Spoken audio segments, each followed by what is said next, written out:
Matapos ang halos isang buwang investigasyon sa Ateneo Varsity tragedy, may rekomendasyon na ang NBI.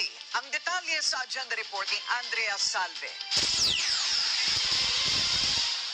Pinakakasuhan na ng NBI Homicide Division ang 12 personalidad na umano'y sangkot sa pagkasawi ng Ateneo student athletes na sina Rene Baterbonia at Divine Adili sa isang team training activity sa Dipakulaw, Aurora noong June 8. Nagtungo sa Department of Justice ang NBI ngayong araw matapos ang investigasyong halos isang buwan nagtagal.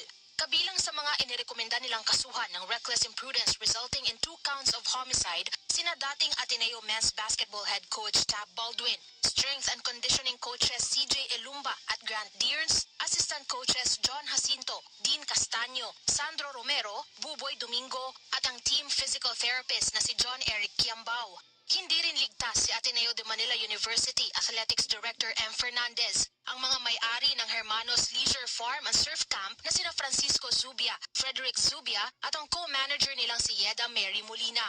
Ang apat ay inirekomenda namang kasuhan ng simple negligence resulting in 2 counts of homicide. Nakitaan din ng NBI ng administrative liabilities ang mga lokal na opisyal ng Dipakulaw, Aurora. Kabilang narito ang Business Permits and Licensing Officer, ang Municipal Tourism and Cultural Development Officer at ang head ng Dipakulaw MDRRMO. Nirefer na ng NBI ang reklamo sa DILG para sa kanilang pagpapasya. Sa isang pahayag ngayong hapon, sinabi naman ng Ateneo Management na patuloy ang kanilang paggalang sa proseso at hindi muna magkokomento para mapanatili ang integridad nito. Hindi rin daw titigil ang kanilang pakikipagtulungan sa mga isinasagawang investigasyon. Dagdag pa nito, patuloy din silang magbibigay ng karampatang tulong sa mga miyembro ng Ateneo community na apektado sa kaso. Hinimok din ito ang mga miyembro ng kanilang komunidad na patuloy na igalang at hayaang dumaloy ang proseso.